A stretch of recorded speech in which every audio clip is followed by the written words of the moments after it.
Welcome to Not Milk Never Milk. Subscribe if you're lactose intolerant. In this video, I will explain how to draw a structure of chlorophyll class 11 updated. Begin by sketching a clear porphyrin ring and divide it into 4 pyrrole units, then add the 4 nitrogens at inner corners and place a magnesium atom in the center. Draw alternating double bonds around the ring and attach the major side chains, keeping proportions consistent.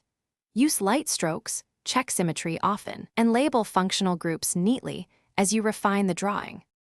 Now focus on the side chains and how they affect the overall shape.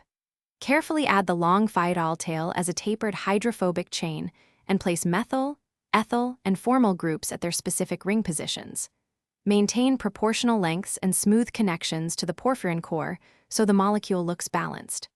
Work slowly and use reference angles to keep the skeleton stable, then refine line weight to emphasize the main features for clarity. If you are finding this video helpful, please subscribe and like to support more lessons.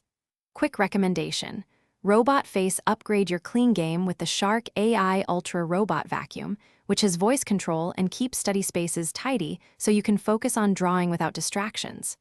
Check the description for the link and other deals and grab one if it helps your workflow. Thanks for the support. Now let's get back to the video.